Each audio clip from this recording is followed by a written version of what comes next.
In a world where there are too many comic books to keep up with, one podcast has the stones to bring you all of your comic book needs. Week by week. Book by book. One epic show. You are now tuned in to Nerd Church Radio.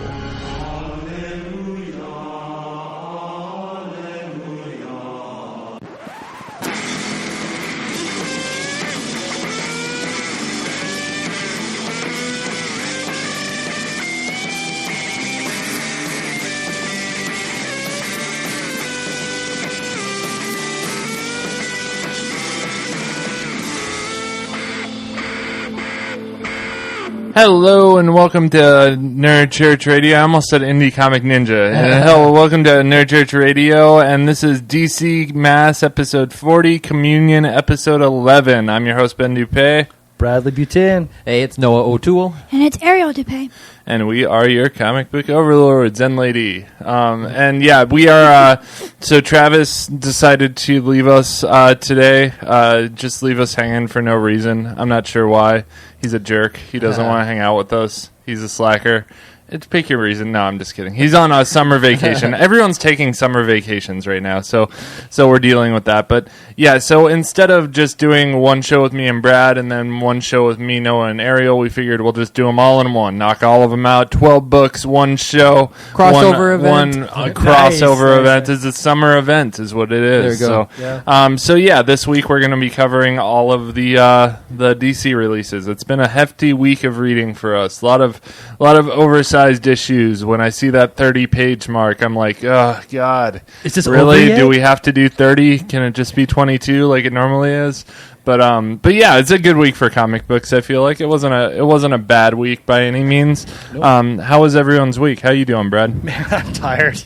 Yeah, you've been driving all day, right? Yeah. It's been a long week, but good. I mean, I read over the weekend. I don't think I stayed up past like 10:30 all weekend. I was just been exhausted. Yeah. But between like the kids and my newfound obsession, Dying Light. Oh my gosh! I played such a good game. Yeah, very fun game. Hey, speaking of video games too, we don't do this often enough, but I'm the producer of a podcast called Glitch Therapy that happens at my house. And when I say producer, I don't do shit for it other than hit the record button and then post it online. I do some more stuff like, obviously there's a little more to it than that, but that's essentially what I do. Mondo, my friend, hosts that show. What's up? We should name our house some kind of studio name. Yeah, well, that's what we are here, is a studio. Dupé. Yeah. There you go. Yep. So if you guys are into video games, check out Glitch Therapy, and that is about an hour a week that they talk about video games and stuff. Noah sits in sometimes, so yeah, just wanted to bring that up since Brad brought up video games. How you doing, Noah? I am doing pretty good.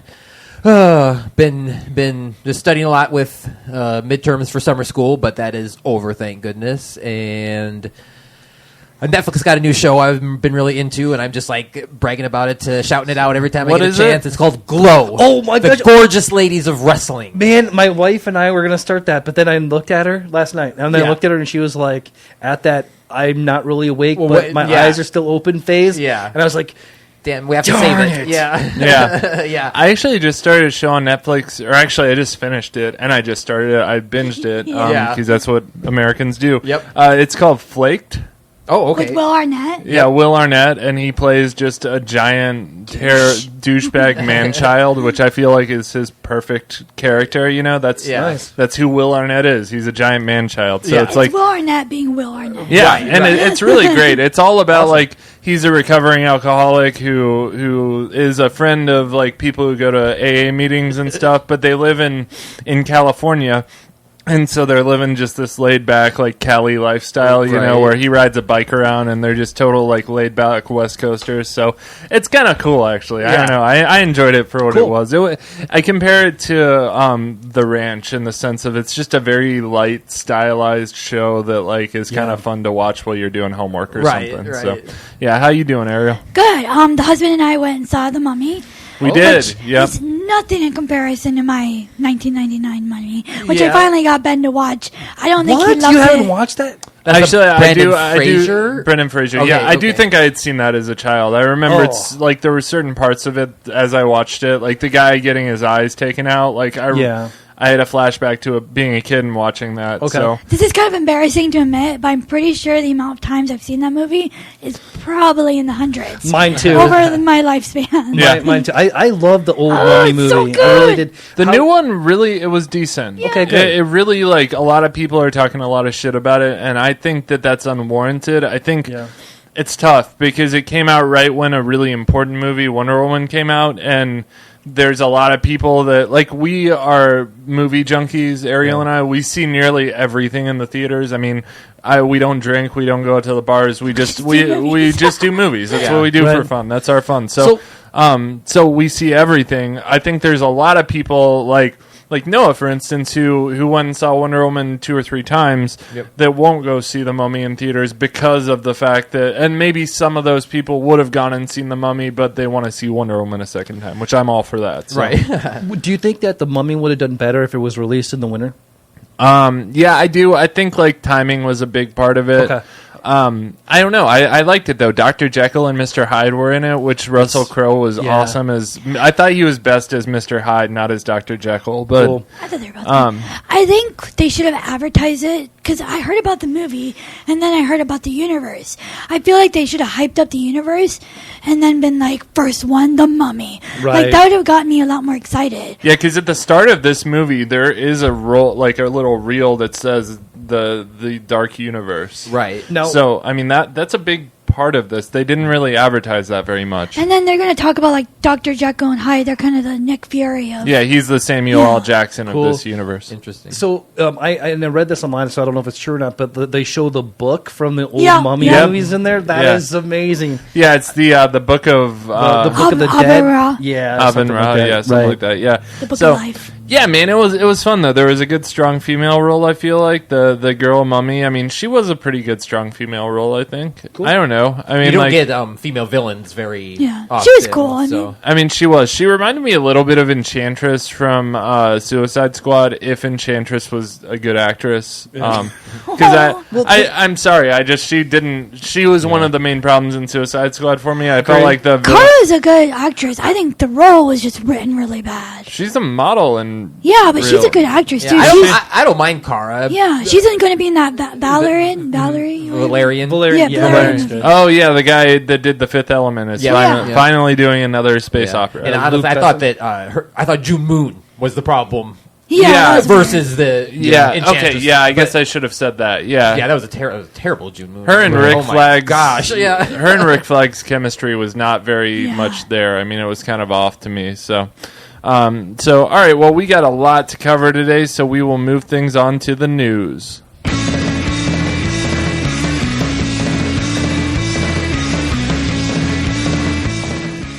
All right, so Good News Sundays. Today I have some wonderful news that I am very excited about. I think a lot of DC fans will probably be pretty excited about this.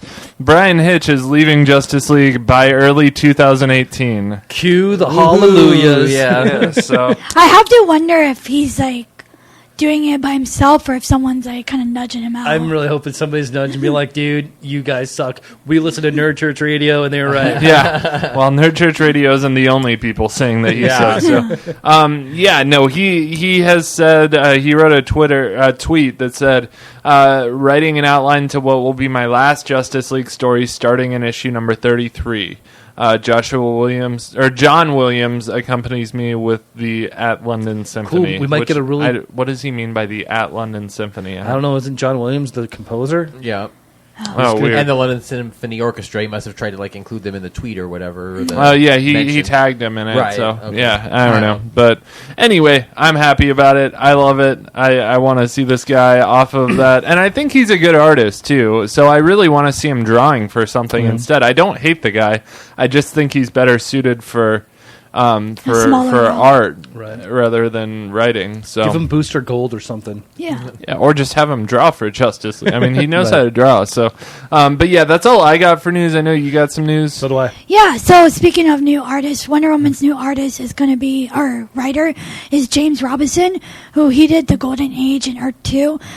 Carlo Paquelin Deathstroke, Batman, and Robin Eternal, and Emmanuel Lupacino, which I'm really excited about because he does Supergirl and Superwoman.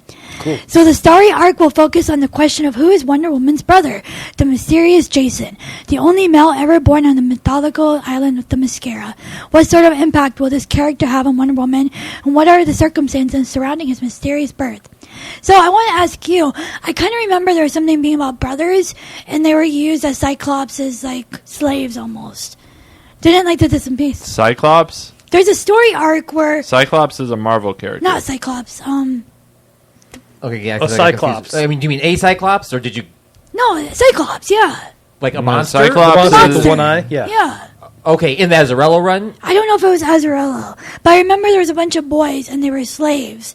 Oh, yeah, well, in the Azarello run... Maybe it was Azarello. The Amazons kept their population up in unconventional way, and that was by raping soldiers or sailors, and they would keep the girl babies. Yeah, that's what I'm and they thinking would supposedly kill the boy babies, but then they made a deal with Hephaestus, and so then the boy babies went to like his forge or whatever, and lived Yeah. under the volcano and So I stuff wonder like if that. that kind of issue is going to come back if they're adding like a boy to the Mascara. Yeah, I don't think that was kind of one of the news things I was going to mention to if you had. So I'm glad you did because, oh my gosh! So they're finally addressing this Dark Side War, Wonder Woman's brother thing. Yeah. And me and a lot of other Wonder Woman fans hope they just forgot about it because it was just one of those oddball things from the Dark Side War. And Wonder Woman's doing so good right now and is on such a high thing that I'm a little worried that they're bringing this brother thing back in and it's going to be bad. But I'm trying to get to because it is Jason and Gail Simone brought Jason and the Argonauts, into her thing, and Zeus had kind of like an island of men, Amazons and stuff. So it can be done okay, but they just picked the weirdest timing to do things. That's what I this thought. just seems like a very ill-timed event. But yeah, because it's anyway. a very questionable time to be making changes in Wonder Woman, especially with the fact that, like, I mean, she's getting a new writer that really doesn't have very much experience. So it's like, maybe let that settle first. We're going from Rucka to a new writer with little experience, but she might be good. We followed up a female director with a female writer, but then they jump right into David, who's a good writer, but the subject matter is just a little like Weird. you're like, oh, why now? But yeah. So. And then my other, I don't know if this is news, but so Joss Whedon wrote a script for Wonder Woman, and That was it the leaked other out. news I was going to say too. And It's horrible. Oh my gosh, God. his script, I kind of read bits of it. It's so sexist. Like, he treats Wonder Woman like a piece of meat. And this is the guy that Batgirl's hands Yeah. are in now. Is Wait, the, what? is the problem? What was it like? So when he describes her, he's like this curvaceous woman up So- here is like. Yeah, so he talks And about then- being something about her curvaceous body, but is taught as a drawn bow. And then he mentions another thing too, where she fights Bacchus, the god of wine and pleasure and stuff, by doing a seductive dance. Yeah. And when he was completely entranced in her seductive dance, she and it was just full of goes crap against like that. everything that Wonder Woman is really about. And they have other characters calling her a bitch and a whore. Mm-hmm. Oh, wow. Wonder Woman would never put up with And that. it's all really Well, okay, so I'm going to play devil's advocate here, but having villains call her that could be a way to make you hate the villains and stuff. But So I mean, the content of the whole script though is really bad. Yeah. Just his.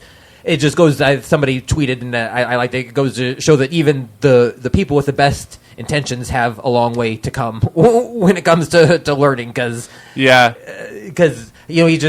Josh did so good with Buffy, and then just progressively ever since his views haven't evolved from Buffy. You know what I mean? And we're still kind of stuck in that. And I wonder. I think he could grow a little bit. I guess you never know how that would have actually turned out, and what producers, because a movie isn't made by one person, so you can never tell what edits would have happened. I mean, I doubt very much the movie that's portrayed in that script is what we would have seen. Well, his plot too revolves around Steve teaching Diana to be human. Yeah, it's about Steve-centered. And Steve's the nerdy guy that's always in. When did he write this, by the way? A couple years Yeah, ago. maybe 2 or 3. I think it was no longer this than that. wasn't a It was long longer than time. that. I thought it was around 2008 or Oh, whenever maybe. the So first. pre-Avengers. Oh yeah.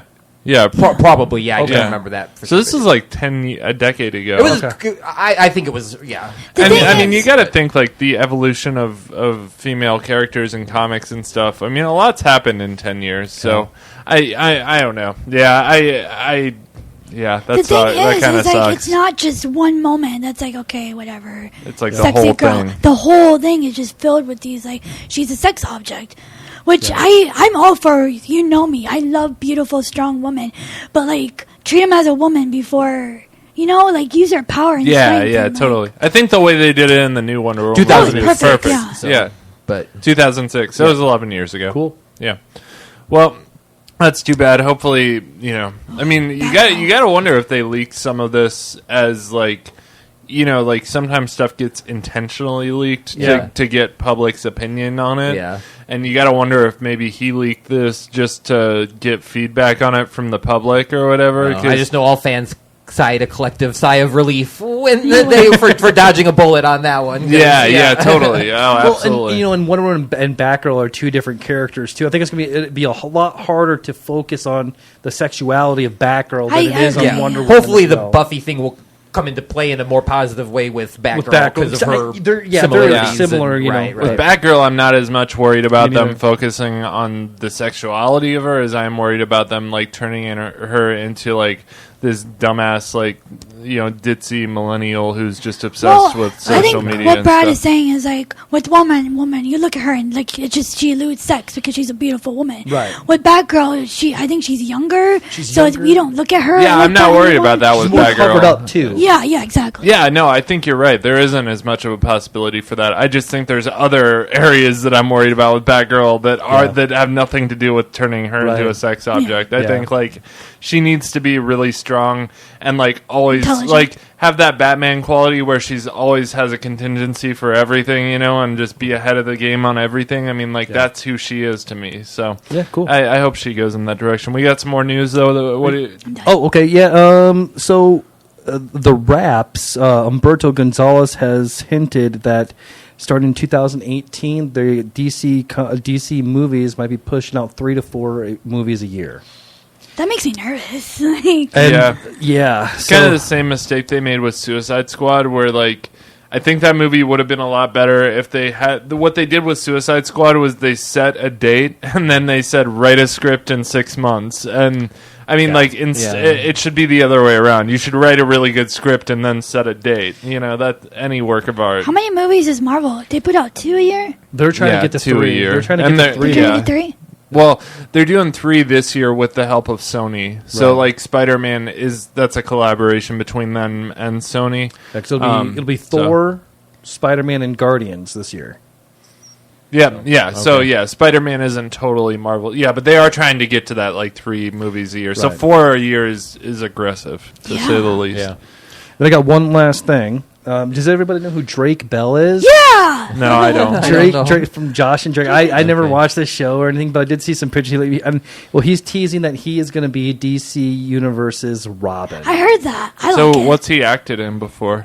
He's actually the voice of Spider-Man in Ultimate Spider-Man, but he was in Drake and Josh, He's in a bunch of Nickelodeon. Nickelodeon stuff. Oh, okay. Cool. Yeah, that my 14-year-old liked to watch. But and after looking at a few pictures of him, I buy it. I really like his personality. Yeah, I for buy that.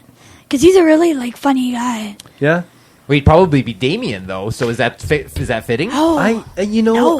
He is quite young. I don't know. I mean, Tim I could- Drake. Maybe, I mean, I think could I be could Tim see Drake. Tim Drake, Tim yeah. Drake? Yeah, Tim Because Drake, Jason for sure. Todd has definitely been killed by Right. the Joker in this universe. We know Right. that. So I think Tim Drake would be the next.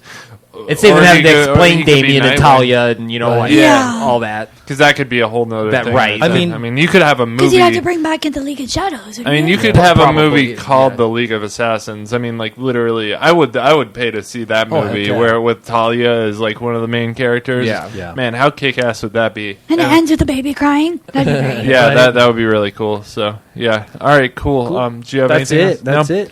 Do you have anything, Noah? No, well, yeah, Okay. no, but we were on the same mind drag with the Wonder Woman news this week. Yeah. Good deal. We'll get on to the book reviews.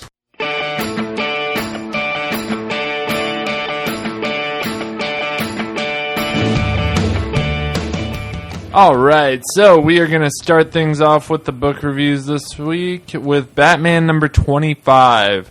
Story on this one is by Tom King, pencils, inks, and covers by Mike Janin, and colors by Jun Chung. So this is the War of Jokes and Riddles Part 1. And I'm not going to straight recap this issue for you because honestly there just isn't much of a point in doing that on this one. It's completely unclear where we're at in the timeline on this book. But we see the Joker doing some Jokerish things like killing people, auditioning for stand-up comedy gigs, crashing a car, etc. Just things you would expect the Clown Prince of Crime to be doing in Gotham. We also see the Riddler figuring out that Joker can't laugh. Riddler figures out where Joker is and tells Joker that he knows that Joker can't laugh because with Batman around, there isn't much of a point in laughing. So Batman has basically stolen the punchline of the joke from the Joker. Joker shoots Riddler in the stomach, and just as Batman shows up to save the day and capture them both, Riddler and the Joker make off. So the entire issue is narrated by Batman talking about how he went through the Joker's entire history, which I'm guessing this narration is coming from the current day time. He investigated every single place the Joker's been and every single crime he's ever committed. And at the end, after Joker shoots Riddler and they both get away, Batman tells us that a war broke out in Gotham. A war between the Joker and the Riddler, and involving like every villain. You see a splash page with like every Batman villain on it, and Joker and the Riddler at the forefront, just like looking pissed off at each other, Batman v Superman style. So, thus, the War of Jokes and Riddles. We cut to Bruce talking to Selina Kyle in bed at the end, talking about how no one gets him except for her. And that's it. That's the issue. So, no one gets you but me. Yeah, I know. Talk about generic. Yeah. I don't know, man. I guess I was expecting quite a bit more from bringing the Joker back. I think like. I really expected to have like one giant splash page revealing the Joker. I think that was one thing this issue was missing, is we saw his silhouette a couple times, and I kept waiting for that reveal moment where you reveal what the Rebirth Joker is going to look like. And you never got that. There were a couple small panels that showed him frowning and stuff like that, but you never showed us the whole Joker. But you know what? You can't even call this the Rebirth Joker because, I mean, and this took forever for me to figure out it's not present. Yeah, it's in the past. Like, yeah, it's like Batman proposed to Catwoman and then this. And you're like, where is this coming from? It's like a cop-out. Like, yeah, it's like, yeah. I have to tell you the one thing that I regret or something, and then it goes into the story of the Joker and Riddler, War of the Joker and Riddler or whatever. Yeah. So I mean, now I was confused. I had to read it twice. I feel like it's a weird direction to take for bringing the Joker back, answering that question about the Joker. I feel like the right way would have been to like pick up with a storyline that's happening right now, because I feel like what we're gonna get is a big long story that Batman's telling us that happened a long time ago, and then we might get one small answer at the end of it or something. But I don't know. Noah, did you read this one? Yeah. What did you think of it? The art was very nice to look at. I love it when someone starts like, "What did you think of this comic book?" Well, it looked really good. Yeah, that was that. Yeah, yeah. Weren't as into the story. Yeah, I mean, it was okay. I'm kind of like with you. I tried to want to be. It took me kind of actually until now, because I only read it once to get that it was set in the past. I kind of just thought this was one of the three Jokers. Right. You know, or I didn't really, as having not read it quite, all through. So totally. But the splash pages at the end with the villains, that's always fun. And that was a beautiful set of splash together. Pages, Yeah. Apparently, there's also two hidden things or story. Tom Easter King. eggs? What's that? Easter eggs? No, two hidden like jokes. Where's Waldo type thing. Yeah. That only the sharpest of fans are going to pick up. Tom King said something like that in an interview on Geek History Lesson this last week. Oh, wow. So listeners, if you know the answer to that and you want us to talk about it on air, I'm not going to sit down and read through this thing again, but like you're definitely have to let us copy your homework. Yeah. Email me at nerdchurchradio@gmail.com. Also, we do a mail segment if we get mail. Oh shit, you know what? And I have to talk about that in a second. So let's rate this one first, and then I'll talk about that a little bit. So yeah, we do have a rating system here where we like to rate and review our comic books. I'll play that rating system so you know what I'm talking about. If a comic book is bad, we rate it as blasphemy. If the book is good, we give our blessing. If the book is not bad, not good, but just kind of meh, we rate it as stuck in purgatory. If the book is great, we rate it as holy. And if a comic book exceeds all standards of awesomeness, we rate that book as salvation. So I don't know, man. I feel like Ariel's laughing at me He because sounded Swedish. that's Bane sounds Swedish. I was doing a Bane impression. Oh, Bane sounds so sweet. So sweet-ish, you know. Sorry. Get it? No, okay. So I don't know what I'd rate this one, man. I'm torn.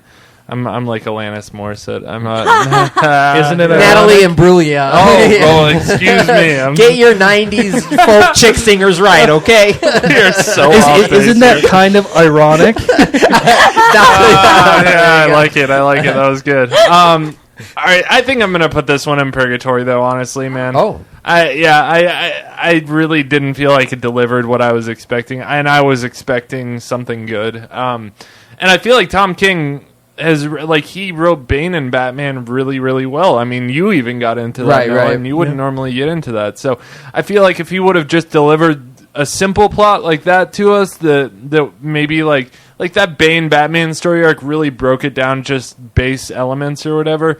I feel like maybe that would have been a better way to go. But yeah, he didn't do it for me this time, and I don't know. I'll keep reading, obviously, because I think it's a really important story arc. But I am in purgatory right now. It's just not there for me. What would you rate it, Brad? I'm not far ahead of you. I mean, I'm thinking blessing. Okay. And that's actually a stretch too. I mean, I didn't get it. I didn't. Yeah. Maybe we need more of the story, but Just didn't land. Yeah. I just. Yeah.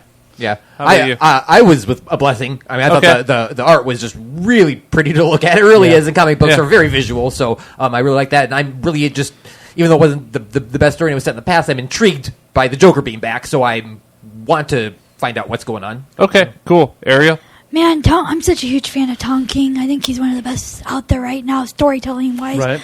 But Yeah, I wouldn't agree with that. I feel cheated on this issue, so blessing. Yeah, I think Tom King is really good sometimes, and other times he wants to write maybe a not as good story and just get away with giving you a big wow moment at the end. And I feel like that's a common sort of swindler's tricks with comic books, where they write kind of a mediocre story but then just give you one giant Easter egg at the end, and it's supposed to save the fact that it was kind of not as good of a narrative, and that irritates me because I'm in it for I want to have a good story to talk about. I don't want to just be like, oh, Zatanna showed up at the end, that was amazing, but the rest of the book was, anyway. I always go back to that annual where he wrote about the two dogs. Like, to me, that was just amazing storytelling. Yeah, he is a good writer. Story. So that's why I always have respect for him. I totally have respect for him. Tom King's awesome. But I'm also not gonna I love Tom King, but I'll I love Scott Snyder too, but I'll never say All-Star Batman was a good story arc, so it's like, but yeah, we do have a little bit of mail I want to talk about, so let's do that real quick and I'll jump in and then we'll get back to Lit Book Reviews. Cool.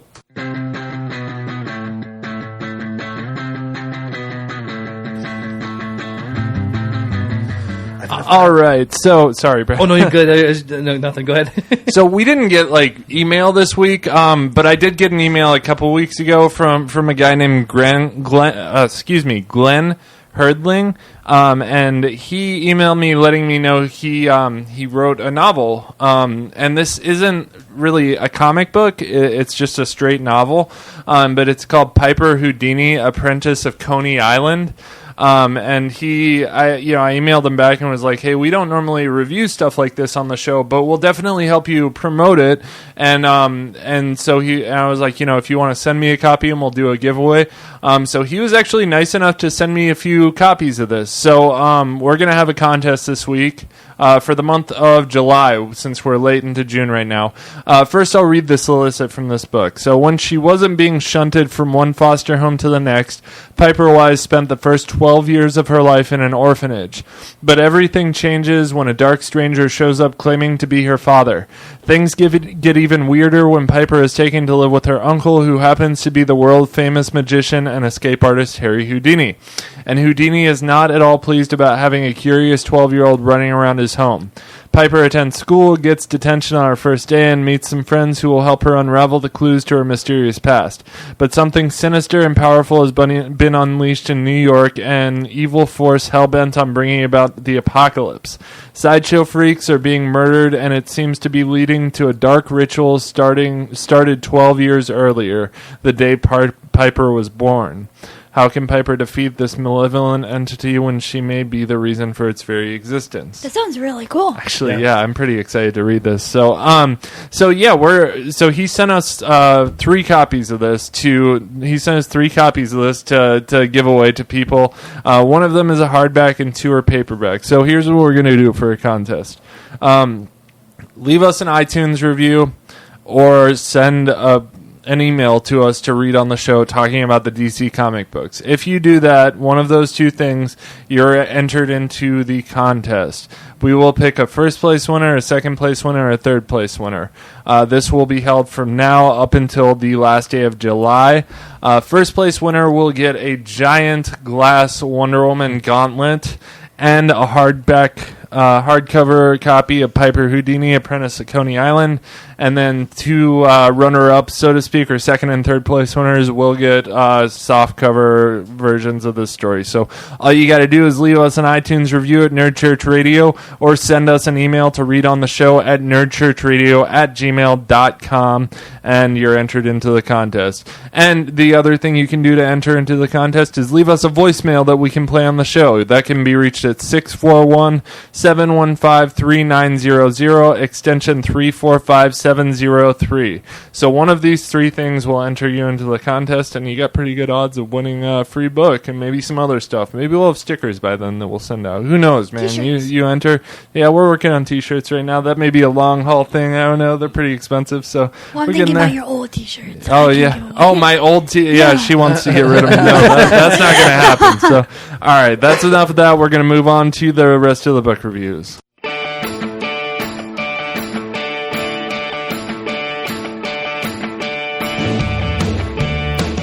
All right, so we are going to move things on to our next book review of the evening, and we got Green Lanterns number 25 up next. Okay. Oh, and I forgot to write the people.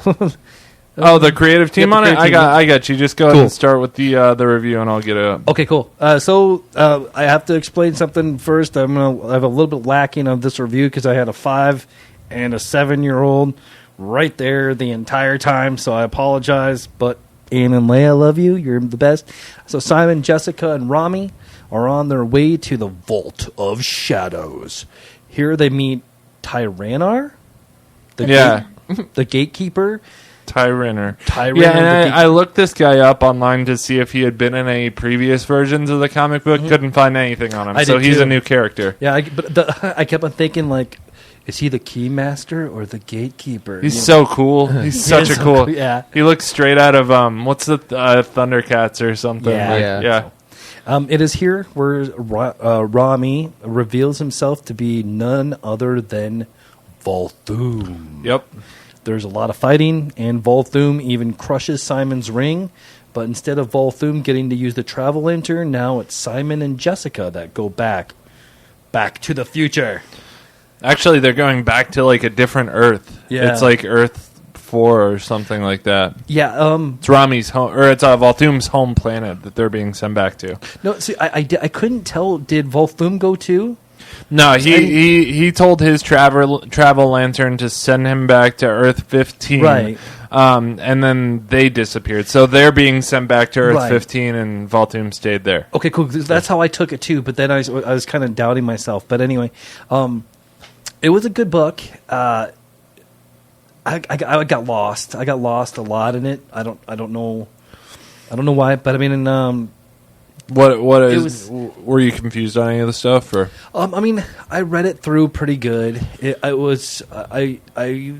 I read the book paired with Cinnamon Toast Crunch. This is going to be a thing every week. Brad's going to tell us what cereal he ate when he read the book. Absolutely. I like it. And it didn't keep my attention.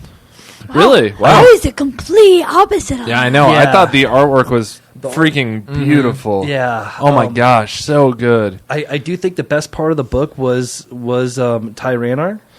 Yeah, and he recognized right away, man. He saw Rami. He was like, "You're Rami, the Rogue Guardian," and then right away he was just like, "Nope, you're not Rami." And like Rami did something to freeze him in place. Like he held his hand. He said, "Halt!" Yeah, and and Tyrannar froze in midair. So he couldn't, because obviously, like, if he didn't, Tyrannar was going to tell Simon and Jessica. Tyrannar also knew Simon and Jessica, so... Jessica finally had that moment where she was like, no, this is my ring, this is my will, back her up. willpower spiked, yeah. Yeah. She's had a couple of those throughout. But I feel like this is the first time she had confidence in herself. Because before, she was like...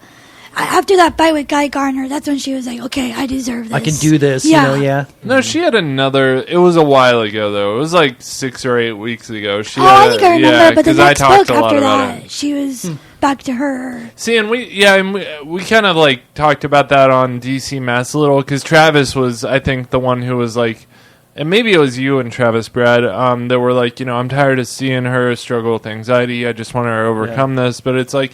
That's what social anxiety is like, man. You overcome it for a second, but then it never really goes away. I mean, it's always there, So it's like I think that's cool that they always go back to it, because I mean, anyone who struggles with that knows that it never really goes away. But I also think you should show that you can be above it. Oh, totally, yeah. Like she overcome, yeah, totally, yeah. See, I think that's what I wasn't picking up on is the. Was Jessica's journey in this book more than anything else? Because, like, the way that just from listening to you guys talk, I want to change my rating from blessing to holy. Because you're right. You're absolutely right. That was all there. And then Simon's ring broke. I know. Yeah, like, that was what crazy. Are we going to do? Yeah, I don't know what he's going to do about that. Like, that was like from the Thor trailer when they broke Mjolnir or whatever. Yeah. That was like that type of thing. So. Cool. Yeah, so what did you rate it in the end? Well, I'm holy, I guess. Holy? Holy now, yeah. After it was blessing, holy now, because you guys are absolutely 125 million% right. Okay, cool, thanks. Yeah. Salvation. Really? I loved it. I've been hating on this book a lot lately, but I loved it. Yeah, I'm at holy, I think. Sam Humphries is the writer, by the way, and the pencils are Robson Roca, inks are Daniel Henriquez, and colors are Alex Salazzo. Sam Humphries is messed up some of the time. He wrote, in one of the books, he wrote Earth Sector 2841. Oh, really? Yeah, no. yeah. And I think that may have been an editor or whatever. But I've been a really big fan of Humphrey's run of Green Lanterns. I think he does a great job. So did you read this, Noah? No, I didn't get a Lantern book. I didn't figure. Yeah. All right, cool. So we will move things on here to our next book of the week, and that is Trinity number 10. Alrighty. Trinity number 10. Yay. 10. Story and art by Francis Manipul. This one's called Dead Space Part 2. There is an alien virus that has taken hold of the Justice League and the Watchtower. The virus not only alters their physical appearance, but it takes over their minds. And since a bunch of aliens aren't enough, we're going to add more aliens to the mix. So Superman and Wonder Woman begin talking to this other alien who claims to be there trying to help and has claimed to have fought the virus before. And according to him, the only way to help the Earth is to destroy the Watchtower with the virus in it and all the Leaguers. And, of course, Superman and Wonder Woman claim there has to be another way. So, suddenly the Watchtower breaches. It starts hitting in the atmosphere. They start going down. Superman flies out, and we do get kind of a cool picture of him, kind of like with his back up against the Watchtower, trying to push it back out of orbit, cool. And he in kind of like iconic Superman thing like that is always cool. But in the meantime, Wonder Woman, for some reason, decides to run to the aliens because she can hear them talking and knows that they are more than just a virus. They're evolved. Are there beings who are evolving and are drawn to her as their queen, and all of a sudden Wonder Woman turns around and she's infected. Yep. And so next we get gods and monsters. Yeah. So, what did you think of this one? Yeah, if you couldn't tell, I didn't like it very much. I'm not sure whether I was reading Trinity or Justice League. Yeah, you just end up with the same Justice Leaguers fighting aliens over and over and over again. So yeah. I wish they would have taken like a more horror take on it. Like I think about the Alien movie and how cool it'd be to see like superheroes facing something like that. Right. Yeah, I agree, man. Like you could have done something with like symbiotes or I mean, like, and then they just did Infestation in Justice League. Yeah. You know, which is like the Exactly. same plot too. Yeah, and the way it took over Wonder Woman, it looks like she's just wearing a helmet. I know. Yeah, like, I it know. doesn't even look like a You legitimate. can see her lipstick through the. Yeah, man. Like, thing come of on. the- Like, it doesn't look like an infestation. I know. It's like a fashion accessory. Yeah, there's a couple of art issues I thought in this. Like, I don't think there's a few panels of Superman that I thought were kind of weird, and then there's one of Wonder Woman where it's focusing more on the back of her profile, and it just looked like I don't know. It didn't look right. Yeah. No, I wasn't a huge fan of this issue, man. I feel like this whole story arc is kind of throwaway. And it's just a little disappointing because they Trinity seems like such a great book to explore that whole thing they got trying to go on now that people in the DC universe are drawn in threes. You know, there's the Trinity of Good, the Trinity of Evil, the Dark Trinity, the Trinity of Magic. You know, and they're just kind of sprinkling that throughout different books, and you get it in an annual here, and it's like, why not focus a story like that on the Trinity book? I mean, that would be interesting. It would be different from the Justice League. But I guess that's why I'm not writing for DC, and we get more aliens. So I really liked when they focused on the relationship between Bruce and Diana and Clark. It's more that. Man, this book was good. This book was a treasure when it first came out. It really was, man. Those first few issues, like I straight up loved this book when it first came out, and then it just slowly declined. And I feel like there's a lot of that happening in DC Rebirth right now. Is a lot of the books that I thought were treasures are kind of like they're tapering off, and they made it like when it started a family because they were all together around a table eating, and now it's just another Justice League book. Yeah, like in that you're exploring like not Wonder Woman and Batman and Superman. You're exploring like Diana and Bruce and Clark. You know, the three of them as people and how they're friends and stuff. Like, I feel like that's a good way to go with Trinity. That's a Trinity I want to read. There was one moment where Superman was like, "We're not going to sacrifice our friends just to save the Earth." As a normal citizen of Earth, I don't appreciate that. Right. And that's not what Superman would do. Superman I know. would never He say would that. definitely. Yeah. The good of the many would outweigh the needs of the few. Absolutely. Any one of the Trinity would sacrifice themselves for anyone the of the Earth. Justice League. They just did that in an issue back when they faced off with Cersei and they sacrificed the three of themselves for the world. No, not the world. It was for Etrigan, the demon. Oh, They sacrificed for Jason Blood. themselves so he could live. So but anyway, what did you rate this one? It's stuck in purgatory for me. It's just I can't handle more aliens. So purgatory. I agree. Purgatory, unless the alien pops out of their chest. Unless we get some chest poppers or some face huggers or something. So if it's gonna be on her head, at least make it a face hugger. You know, Exactly. not chest poppers like that. You pervert. I mean, like from alien. Yeah. Anyway, you know what I mean. We're moving on.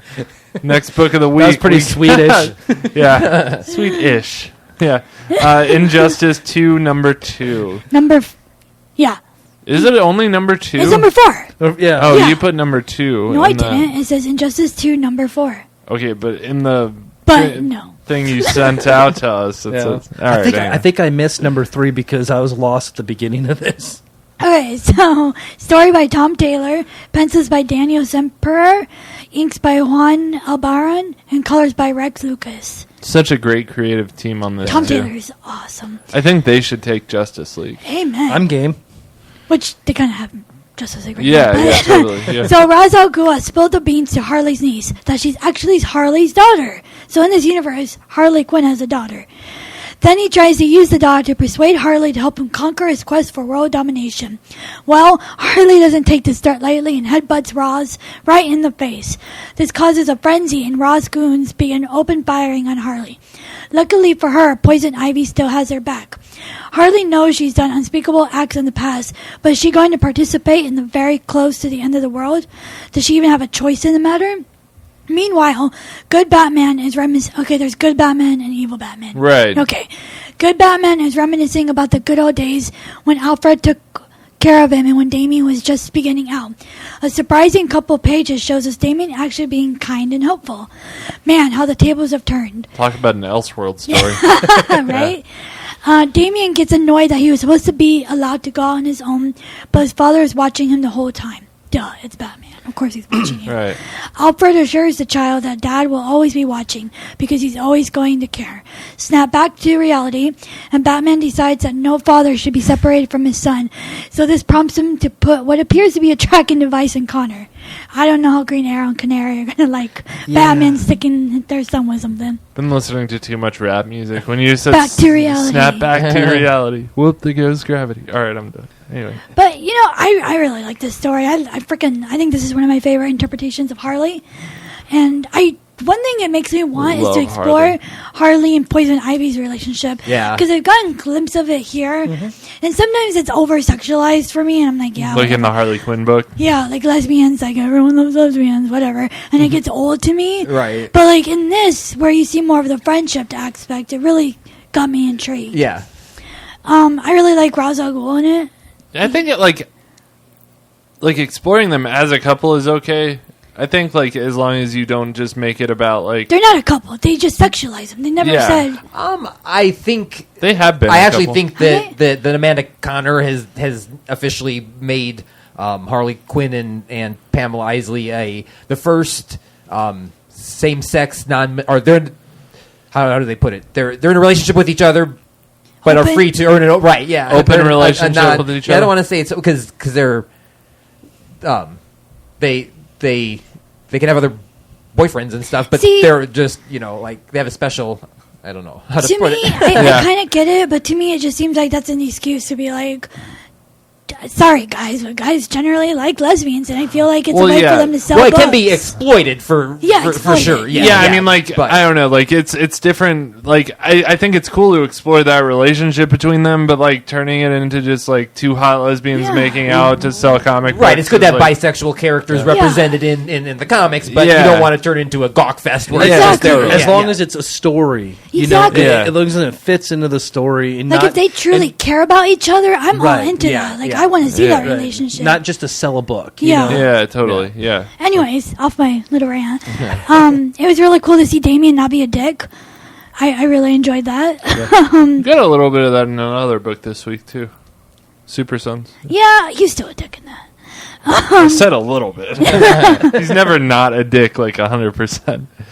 I think mostly I just raved about Harley Quinn, and like I just love Tom Taylor's version of her, and I wish he would just write a book about her because I love her. right. Cool. Yeah, I agree. I think that's one of my favorite things about Injustice is the Harley and Batman team up that they've given us. Yeah. It's just so cool to see them like being friends and their banter back and forth and seeing her talk like a good guy and stuff. It's I kinda really cool. like Connor too. He's a really interesting kid. Yeah. Like, because I don't know, just having Black Canary and Green Arrow, that's cooler to me than like having Bruce Wayne as your dad. Yeah, totally. Yeah. So I give it holy. Well, never mind. This is Crossroads, but I mean, you could throw Connor in with the Super Sons. Yeah, you could. That That'd be would cool. be cool. Yeah. So. You could just shoot them both and say Right. shut up. Yeah. All right, cool. Did anyone else read this? Yeah, one? I read it. What did you rate it? I went holy too. My favorite panel was the one with it was after Bruce kind of came to from kind of thinking about Alfred and how everything was a mess. Yeah.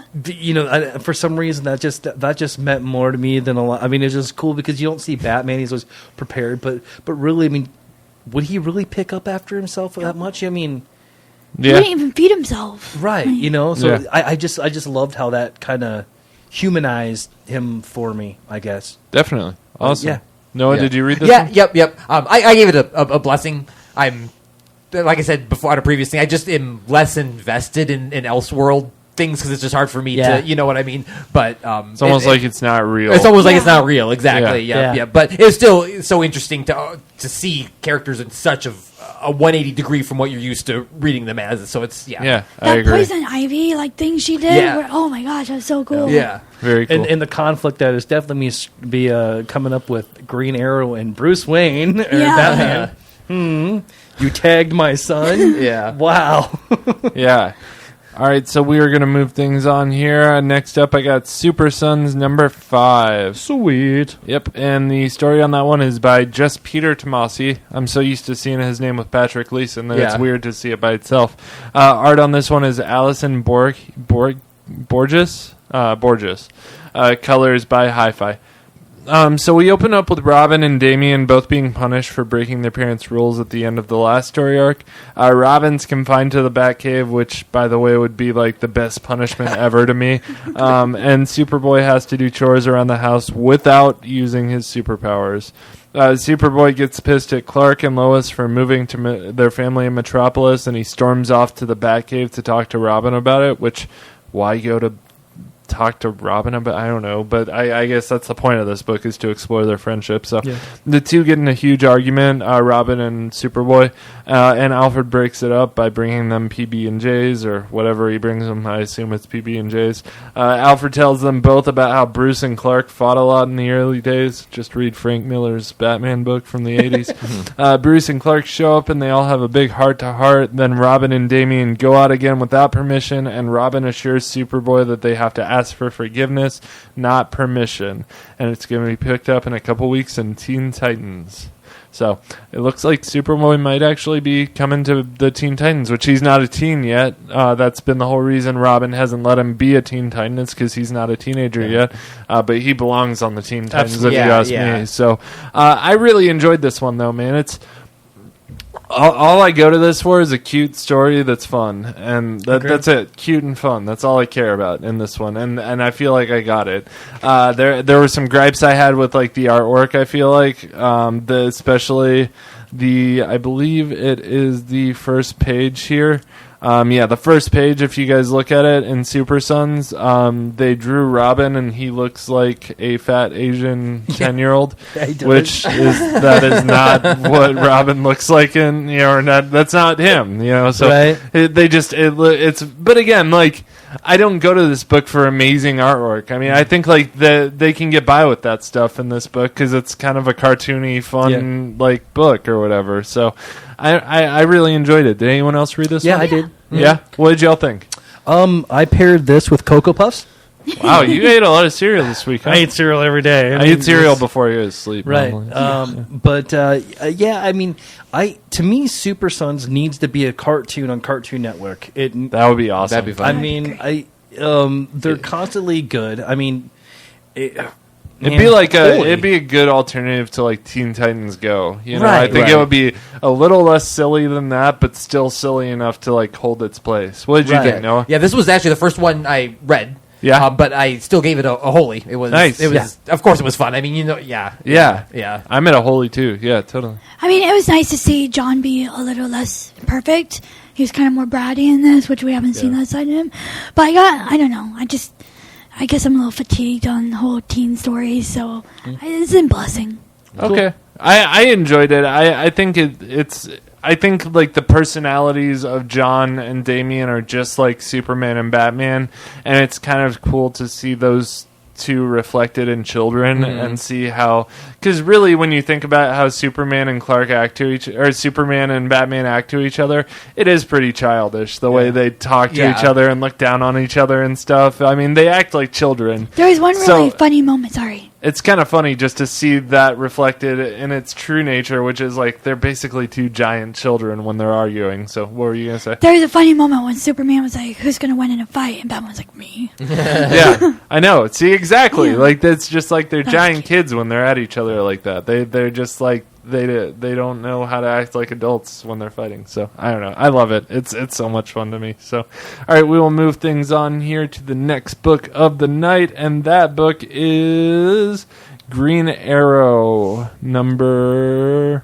25. Written by Benjamin Percy and art by Otto Schmidt.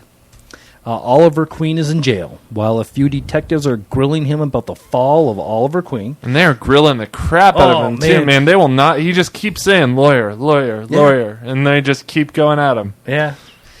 Emmy, the Red Arrow, who's, like, I love that character. I do, too. Even tries to break him out, but Oliver refuses and wants to fight this fight as Oliver Queen more than Green Arrow. And he's right. We find Diggle getting his Captain Cold on and nursing poor... I thought it was Captain Cold. Yeah, I did too. I was like, yeah. what the heck is this? But he's nursing poor Merlin back to health and missing his BFFs. And Merlin's being a total dick to him, He too. is. Yeah, he's like, who cares? Sometime you're going to have to pick between me and Green I know. Arrow. He's like, I'm going to kill Green Arrow. You're going to have to kill one of us. Yeah. So, yeah. Oliver gets a lawyer that is trying to make a name for herself, Kate Spencer. And I meant to look her up to see if she has any history in The DC, Manhunter, I believe. What's that? I think she goes by Manhunter. Oh, really? Kate Spencer Manhunter. Oh, isn't it? cool. Yeah, because I knew I've heard that name before, but... Kate Spencer, New Earth is what I'm seeing. My law partner told me the only job with a higher mortality rate than Gotham DA is a red shirt on Star Trek. That's a quote from her. I don't know. Yeah, Manhunter. She's a Trekkie. Manhunter, okay, Yep, yeah. that is. All right, Yep. she's a Trekkie. Cool. Yeah, she is a Trekkie. Yep.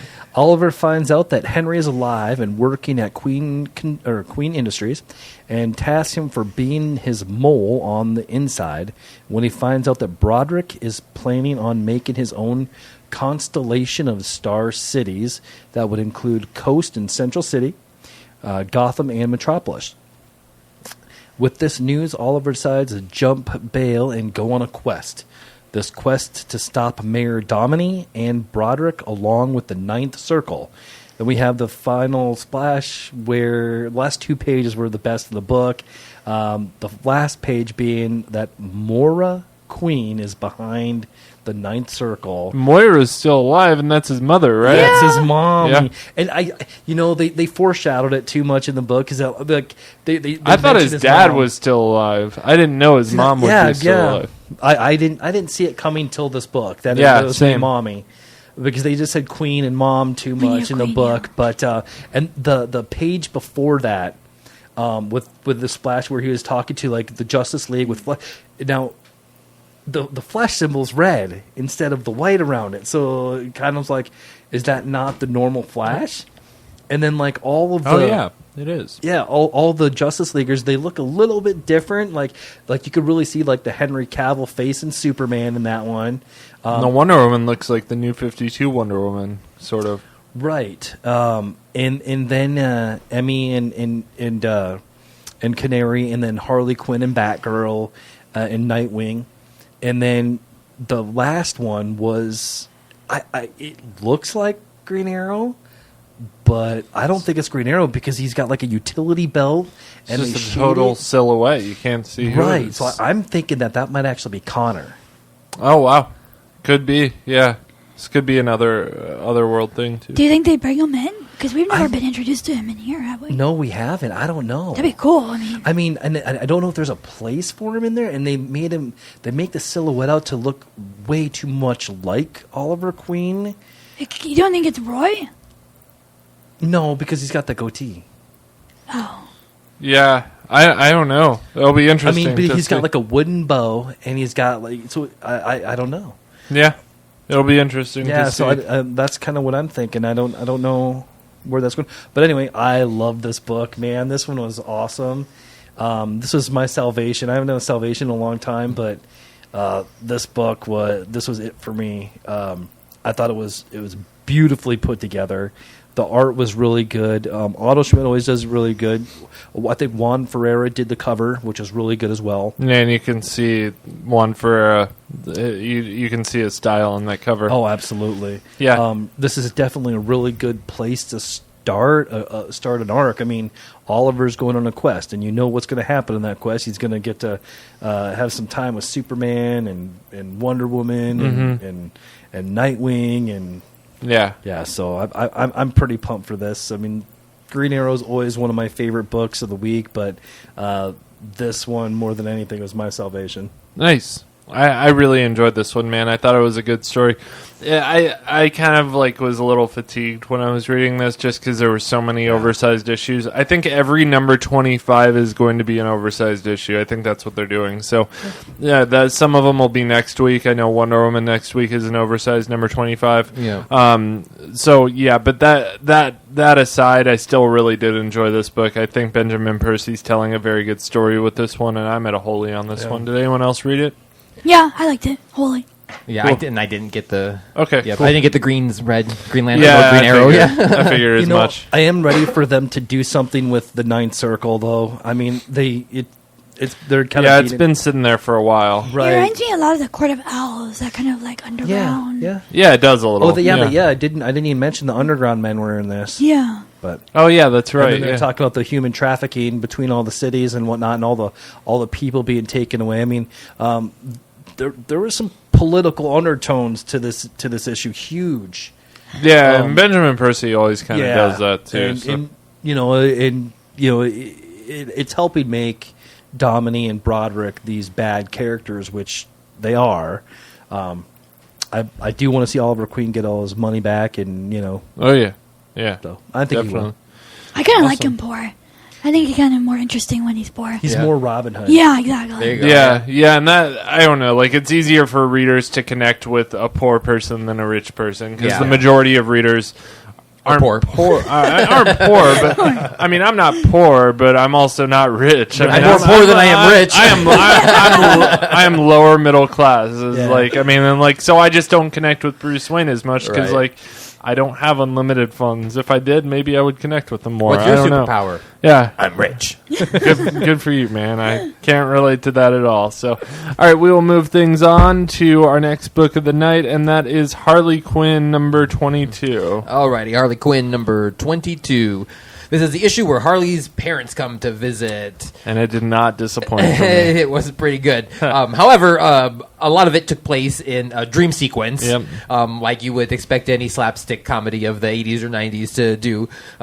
So it was pretty funny. You should just read it. It just involves a parade of endless naked people coming out of her bathroom in front of her parents, and then all the embarrassing things they say about her. And that was real, right? That wasn't a dream, was it? That was a No, dream. that was all dream. Oh, that part was a dream? Yeah, Okay, all cool. that first part and was then a we dream. jump, And then she snap back to wakes up reality. in her parents in the backseat of her parents' car. Yeah.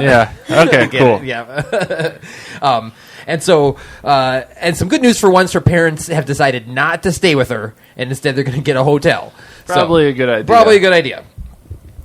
So Harley agrees to meet them out for dinner, and so she goes home, takes a bath. After brushing her teeth and applying those pesky whitening strips, a towel-clad, of course, Harley heads to her room to pick out an outfit to wear. Well, unfortunately, waiting in her bedroom is none other than Harley Sin, the evil villain that we encountered a couple issues ago but got sidetracked when Batfan interrupted. Harley Sin has Mason and Madame Macabre bound and gagged. Following a bloody battle, Harley Sin reveals to Harley Quinn what she's after. Sin wants Quinn to help her take out the mayor of New York City. Yep. And that... I don't know much about Harley Sin, do you? She's been in it before. She's just kind of set up to be a goofy mirror. She's kind of got that Day of the Dead looking motif to her, and what's that called? Steampunk, sort of, almost. No, I guess not steampunk. I mean, Muerta. There's Day of the Dead. Yeah, you're right. Yeah. And next we get next issue we get Elected Official Fishiness. Cool. So, and there's also worth noting that there's a second story in this, like there usually is, written and drawn by Bruce Timm and Paul Dini, I believe. Jimmy Palmiotti and Paul Dini. Yep. Yeah. And I think that I have not been reading that because ever since I started Harley Quinn, I started and they were on part 3 of that. So I'm hoping that they start part 1 soon here, and I can jump on that. Yeah, and I mean, I guess it's okay in the Harley book because the second story is always such a. I mean, the Harley stories are kind of cartoony to begin with, but that second story era is downright Cartoon Network cartoony, right? Batman the Animated Series, right? Yeah. So it definitely gives a good vibe. But those, unfortunately, whenever they do that, the second story always ends up being throwaway to me. Yeah. I just generally don't read them. can't help it. Yeah, so I agree with that. But the Harley book itself, as I think we say every time, every page and every issue is unpredictable. From the dream sequences to Harley fist fighting in the buff, every page is full of surprises. There's obscure characters and strong, hilarious supporting casts, and I don't know. I love seeing Egg Foo on the cover, and So for me, it was a holy. The beaver jokes are and the beaver killing jokes. me. They Oh do my not stop with Yeah. the beaver jokes. Yep. They're It is hilarious. horrible. Her burnt and bruised beaver, Bernie. Black. Yeah, it's my beaver's been burnt. What is it? Hold on. Blackened. It's been tossed, blasted, blackened, battered beyond relief. It's just hilarious. She has a pet beaver. Yeah. Okay. Yeah, I didn't know if you read this one. Well, I didn't start reading this until you guys were reviewing it on Communion. Yeah. Peace be with you. And I'm glad that I did start reading it because I knew because my girls wanted to read Harley. So like, not the first part, not the first part. Skip on over that part. Yeah. I do want in this book I want Dick Grayson in there because I think the writing and the jokes would be perfect. Yeah, it actually would be. Yeah, he has that kind of slapstick humor sometimes. And Amanda playwright. Connor loves. I mean, she is just hilarious. She loves Dick Grayson. Oh, okay. Actually, she loves his butt.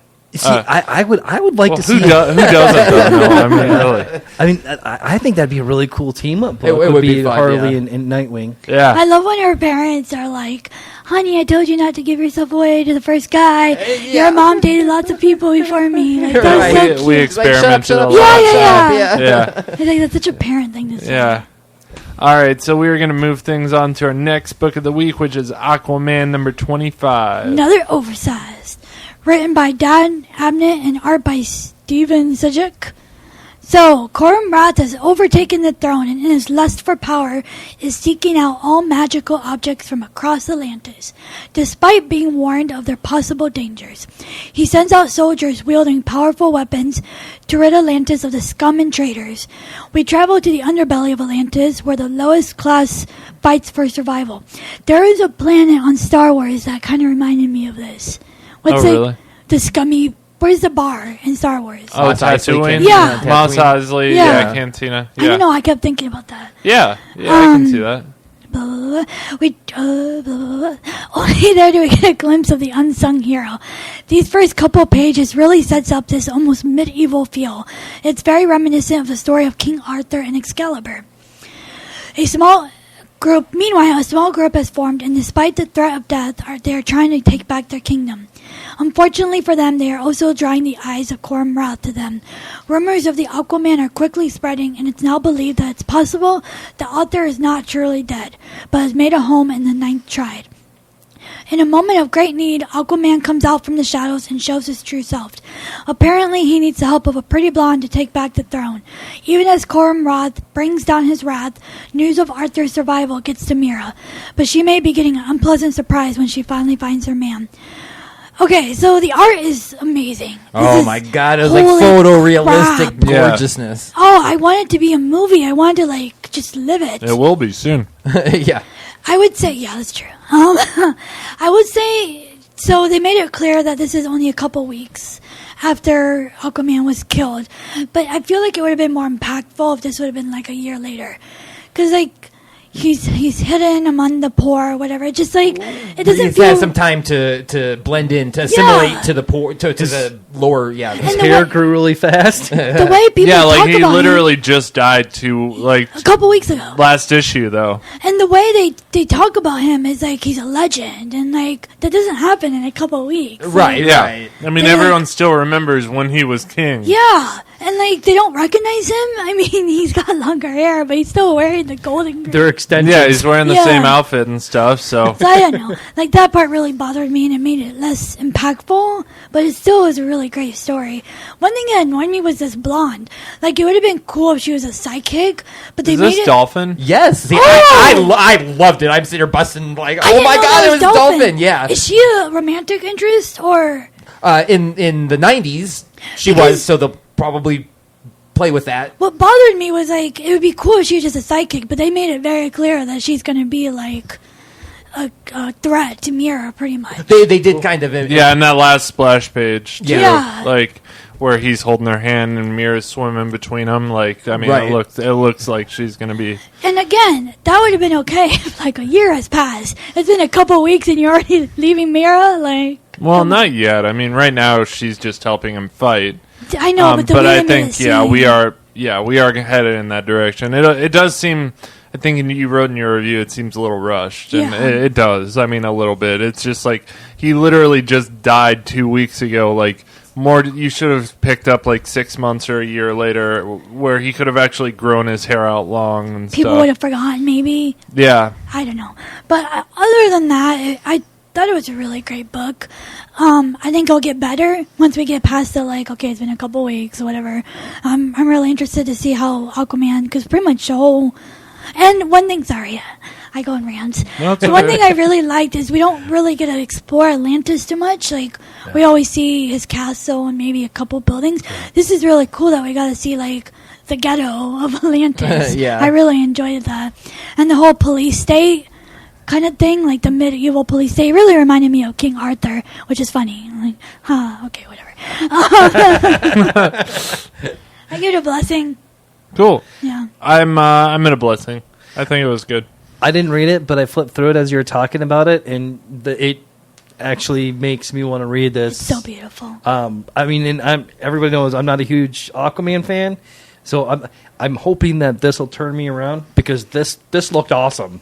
Yeah, Yeah. no, it was Oh, a man. very good book. It's a I good place enjoyed to it. pick up, by the Cool. way, to all the readers out there. Yeah, a good starting point, I think. 'cause I had it at Salvation. Really? I loved it. I have to admit, I guess I didn't take too much of the whole couple weeks thing into consideration. It just started out on such a Game of Thrones-esque thing where, the king is dead, which comes out in a few weeks. I can't wait. Yeah. It's like, we remember when King Arthur was the king, and then, there's just all that, and then with the art being, and the bearded Aquaman is back. I've been waiting for, this is just 90s Aquaman realness with the Right. beard, and then Dolphin shows up, and she can't talk, she's mute, and she was mute in the Oh. 90s. Like, in the 90s, or her original character was at least, I can't remember exactly what the deal was, but she was somehow rescued from drowning as a little girl by aliens and given alien DNA to allow her to live and breathe and whatever underwater. And she found a pair of cut-off shorts and white tank top in a sunken ship, and that was her outfit. And this one, she looks a little bit more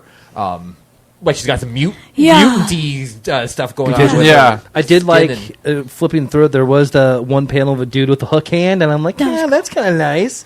And then I think Reminiscent this of would the also Lord. be a really good place to start off, just because of the first couple pages. They give you kind of a rundown of what's been happening in the book. So I think if you are wanting to jump onto Aquaman, this is a very good issue. I think I'm up to Holy on it, actually. Just saying. But yeah, I think it's just in itself a very good issue, but it's also a very good place just to jump on. And they're setting it up definitely for I think Dolphin to join the cast, and I think some I like Aquaman and Mira's when they have some turmoil and things like that. Yeah. So I don't want her to come between them and I know, get something I crazy know. like that. But I think it will drastically alter the dynamic of what's going on. And I honestly think if they would have started off with, like, a year later, I would have given this book a Salvation. Yeah, and that's that would have a very made good more point. sense, because they need to change Aquaman's look in all the books then. Yeah, so even a couple months would Yeah. be. Right. Even They 3 actually months they would have be- in certain books though. Oh, have they? I can't remember. There is. Oh shit! 'Cause they What was did it? in It was Trinity. Dark Days, the Forge, #1. He Oh. was the long hair. But that's not part of this. Yeah, it's part of the DCU. Oh. Yeah, it is in continuity. So, Cool. but yeah, he does have the long hair and the beard. So, all right, we are going to move things on to our next book of the evening, and that is Superman #25. This book was good. It was pretty good. Story on this one was Peter Tomasi and Patrick Gleason. Pencils were Doug Mankey and Patrick Gleason. Inks were Jaime Mendoza, Mick Gray, Joe Prado, Ray McCarthy, Scott Hanna, and Max Santorelli. And, wow, a lot of inkers. Colors on this one were Will Quintana and John Calise. Kalisz. Man, the panels are so good. Yeah, very good. A lot of small panels. So we pick up with this issue with Superboy under Manchester Black's controls and beating the living crap out of Superman, Batman, I, Frankenstein's wife, and Krypto, and they're all trying to defeat Manchester Black and keep Superboy at bay while doing so. Manchester Black literally pulls I, Frankenstein apart like he's Humpty Dumpty while reciting Humpty Dumpty. Superboy is the most powerful being there and is beating the living crap out of the good guys, but then Lois shows up and convinces him to be good again. Then Kathy and John link up in the same way that the Guardians of the Galaxy did with the Infinity Stone at the end of the first movie and use their combined power to defeat Manchester Black. He's not dead, though. His consciousness has just been transferred somewhere. So then the super elite decide to stay in Hamilton and help rebuild it. John and Kathy are back to being a cute couple of little kids with crushes on each other. Very cute. Clark and Lois are back to being their lovey-dovey selves. And Manchester Black's consciousness has been transferred into a cow, which is pretty hilarious. And, like, there's some kids who, like, the cow starts mind-controlling the kids to light a cigarette in its mouth, and then, like, he loses his power because he's just a cow, so they're like, what are we doing? Oh, it's a cow. Let's just tip it over. And they tip the cow, and that's it. Animal cruelty and all. So, I enjoyed this one. I thought it was a good way to wrap up this story arc. I know Travis gave this a salvation the last time.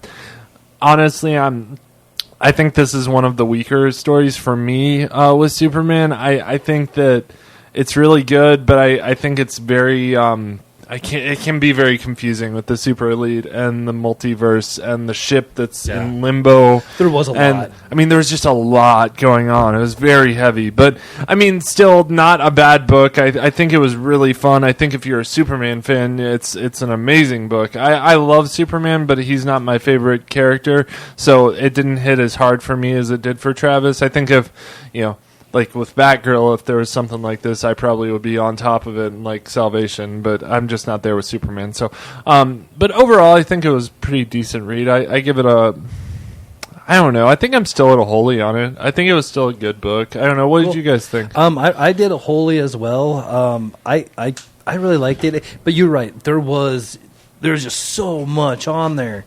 I mean, but it's always good to see. It's always good to see Clark in how they're developing him, since he's from that different Earth and everything. But yeah, good book. Yeah, I give it a blessing.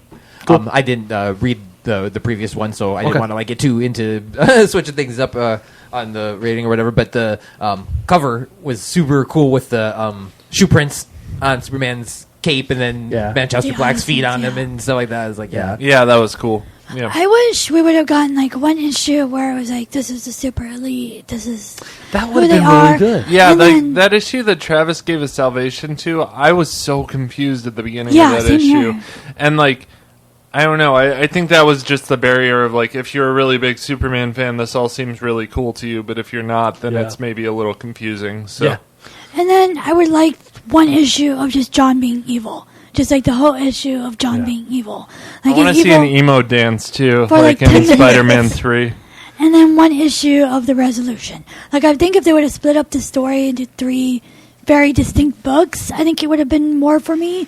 Right now, I'm just at a blessing. I didn't get much from it. Yeah, like do like a first act, a second act, and a third act. Like there should be in a movie, like there was in the Wonder Woman movie. right. I don't know. I mean, like the hardest part for me is to take the pill of John being the super all out being, because he's part human. They made him out to be like the most powerful being in the world right now. Yeah, he's pretty. I mean, and that's a little odd to me. I think so too. Yeah, I mean, I like it.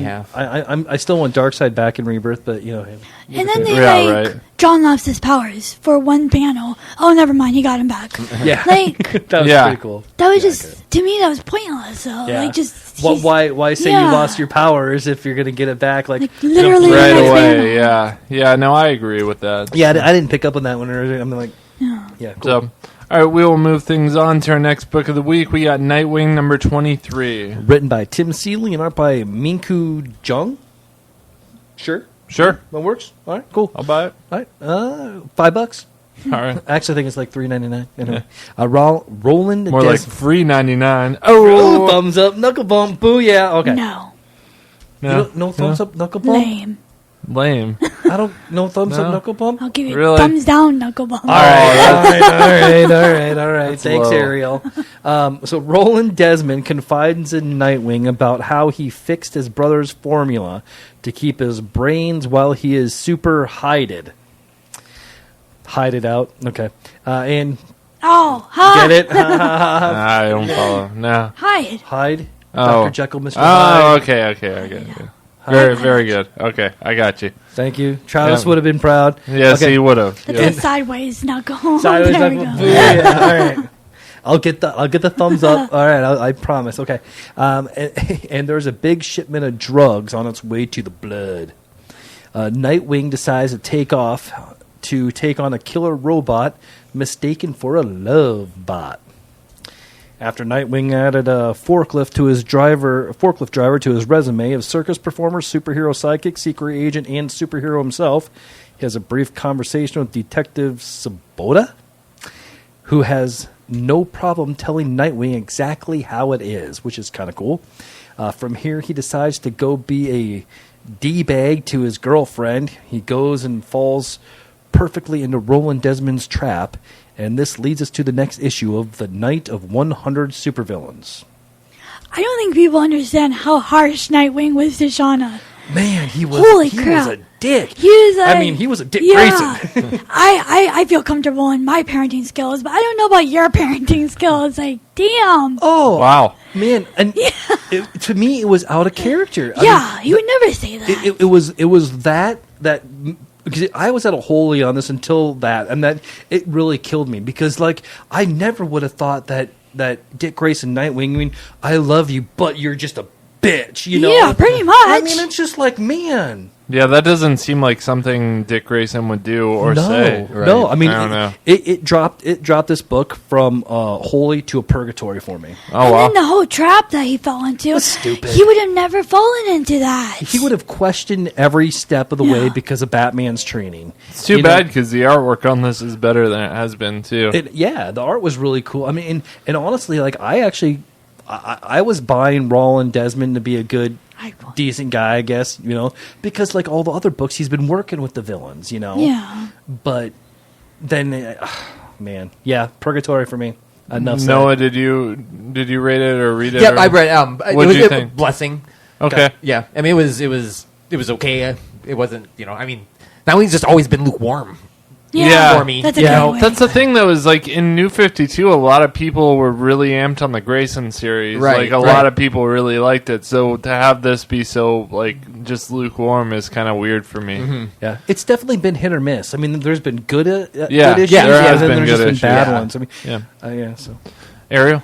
Man, I think I gave it a blessing in my review, but it felt out of character. It didn't feel natural. I don't think anything that happened in this book would have happened to Dick Grayson. Yeah. Like, I just don't think he would act like any of this. Yeah. Like, Roland is like, oh, I'm a good guy. And Dick is just like, yeah, okay. I'm going to help Right. you out. No. You're taking a serum that, like, buffs you out. Something's wrong there. I just... Right. you're taking a drug, but you're an okay. Get thumbs up, knuckle bump yet? There we go. All right, I got it. All right. And then, but one thing I will say is there's a moment last issue where he was, like, thinking of Barbara Gordon when he was Yep. Yeah. playing with Shauna. There was somewhere I saw something of them kissing. Yeah. There's like a preview of them kissing Yeah. somewhere. So that gets me really excited. Right. Yeah. And Yeah. that's what it needs to be. I love those two. Right. Yeah. Nice. As long as he doesn't treat Barbara like he treats Yeah. Sean. Right. I don't think she'd Oh, put up with No, that. I She'd kick him don't in the know. face. She wouldn't. Yeah. Right. Oh well, then I guess right after that happened, who did Sean call? But the pigeon, Yeah. which was her old like. So she might go evil again. I guess so. It's back to the defacer. There you go. All right. The deleter. And his break hand boots. So we will move things on here because we are running low on time. We got our next book of the week, Batwoman number 24. Number 4. Yeah, just regular not 4. 24. Yep. Yeah. Batwoman number 4. Stories by Marguerite Bennett and James Tynion IV, and art is by Steve Epting. This is the Many Arms of Death finale, Black Star. Oh, wow. Finale on issue 4. That was a short story. Well, of that art, yeah. Normally they're like 6, right? Or 5 or 6? I've always thought between 4 and 6, maybe. Oh, really? Yeah, Okay. An average arc, but I guess it kind of Depends sometimes. For this one, we learn a lot more about Tahani, who is better known as the Assassin Knife. Her life journey took her to Japan at 18, Brazil at 21, Thailand at 23, and finally, the island of Coriana. It's there she meets Sophia, keeper of the island and protector of its inhabitants. That is until the arrival of Kate Kane. As Knife and Batwoman battle in Smuggler's Cove, the rest of Sophia's former crew try to deactivate the bombs that the many arms of death have placed to blow up the island. It turns out Knife really, really resents Kate for stealing Sophia away from her, and therefore, in her opinion, causing the downfall of the island nation. As a result, Knife has used the Cali Corporation, which, like I said, we know better as the Many Arms of Death, to break Kate by destroying the island she loves so much. Knife retreats just as Batwoman gains the upper hand, once again thanks to her unique array of bat gadgets. Sophia's former crew celebrates the victory as Julia Pennyworth cares for Batwoman's injuries. Kate worries Julia is going to report her rowdy friends and late-night shenanigans to Batman, and it appears Julia might be doing just that as we see her correspond with an unknown messenger on her computer.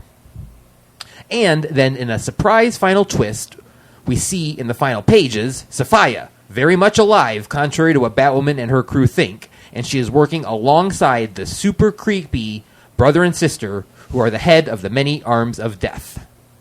Next, the Lady of the Island.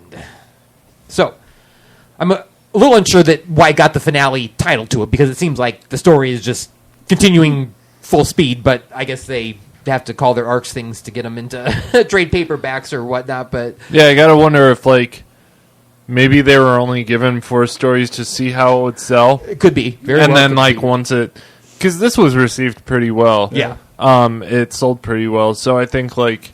You know, maybe they got approval to do more at that point. Yeah, so. that could be. Yeah. I again loved it, as I always do. The art is just so beautiful on it, and it really is. Yeah, I liked that we got to see a lot more about Knife. She was just kind of the wild child, and you just kind of pictured her being feral and stabbing Batwoman from the ceiling and stuff like this. But I like getting to see her as a little bit of a troubled teenager who come to fall in love and be on paradise and think everything's working out, and then have some stranger wash up on the shore and destroy everything you think is good just by taking the attention away from you, kind of. And I thought it was a little deeper, but she's a little dramatic. Like, a little dramatic. You stole my girlfriend, so I'm going to blow up the island.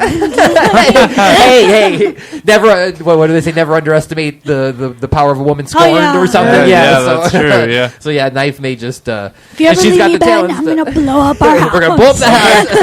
Hey man, it doesn't belong to me. That's cool. So yeah, I loved it. I kind of debated going between Salvation and Holy, but overall I ended up giving it Holy. Nice. It was really really good. So did anyone else read this? Yeah. What did you read it? Blessing. There was a couple moments that kind of took me out of it. Yeah. Like when she was like, "I'm forged from fire." That was just really like, a little hokey, painful. but it was also cool to see her light up the entire cove. And then there was a part where Tahani grabs her hair, and it like just made me think like, man, your wig is really on there. Yep. So I don't know. I have to admit that was one thing that really kind of stuck out to me too. Was Tahani does grab Batwoman's hair and swings her like you would a pillow up against the wall or something and I was like, dang, because that's not her hair. She's got real short hair. It's a wig. So I was like, girl, what kind of weave glue are you using? But yeah, I know, right? So what would you rate it? A blessing. Okay, Brad, did you read this one? I love the first one, and Okay. I couldn't get into the second one, and I haven't picked it up since then. But Okay, cool. Well, we will move things on to our final book of the evening, All-Star Batman number 11, and this will be over soon. I think we got a couple more issues, and then it's bye-bye. We're done with All-Star Batman, which I'm very happy about.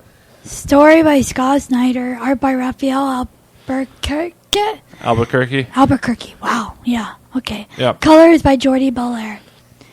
Scott Snyder can write a good Batman story. He did it for 52 issues in the New 52. You know what? I know this is a very unpopular opinion. Court of Owls is not in my top 20. I think it is. I think it was the most original Batman villain. It's that's original, been written. but I never really loved it. Anyways, So, as Bruce Wayne takes a crack at tracking down a new enemy, Alfred reminisces about his past and the parallels between him and Bruce. Both were young, angry men who went off into the world trying to be part of something bigger than themselves. But has Alfred's past finally caught up to him? Following the trail of his new mysterious foe, Bruce finds himself in deep water, and it takes a penguin to get him out.